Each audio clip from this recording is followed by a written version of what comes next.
Hello mga ka-busy mind. So ngayon may isa na namang device ng fire alarm system na addressable. So bubuksan natin ito para tingnan natin kung tama ba yung nakalabel sa cartoon.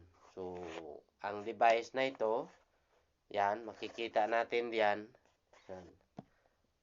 So ganyan ang model nito. So, makikita natin na interface single output low voltage. So ang device na ito ay interface module. So bubuksan natin. Yan. So ganito ang hitsura niyan. Interface module ito. So maraming klase ng interface module. Depende yan sa gamit. At saka marami ding brand ng interface module. So sa pag-install natin, so tingnan nating mabuti, aralin nating maigi ang diagram. So kailangang maintindihan natin ang wiring diagram sa interface module para hindi tayo magkamali sa connection.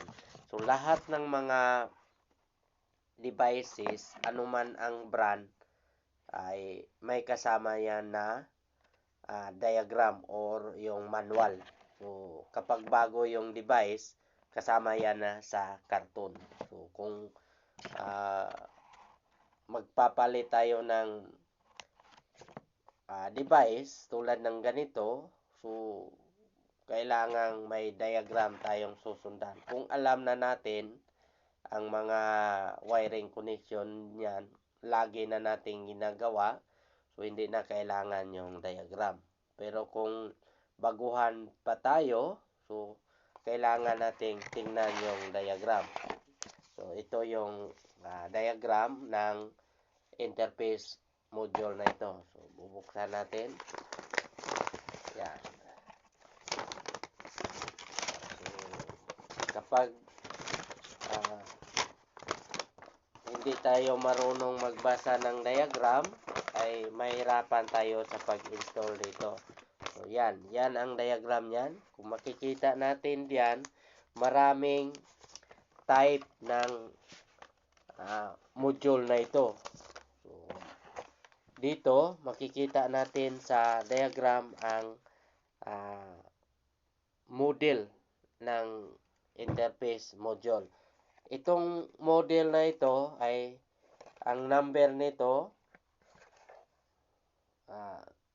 is 4344420. So ibig sabihin yan, dito natin makikita yung model number. Yan.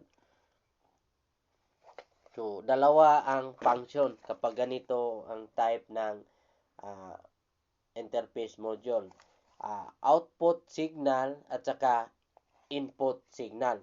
So depende kung anong paggamitan sa ating interface. Kung ito ay monitor, ito yung input signal ang gagamitin natin, yung 11 at saka 12 na number. Kapag output signal naman, ang gagamitin natin dito ay yung relay output o 5, 6, 7. So ganyan ang pag-wiring dito. Depende kung normally open or normally close yung kailangan na ibigay natin sa ibang system. Kasi output signal ang ibigay natin. Okay? Kung may idea din kayo sa pag-wiring ng interface module, paki-share naman sa comment section. Okay? Bye-bye mga ka-busy mind.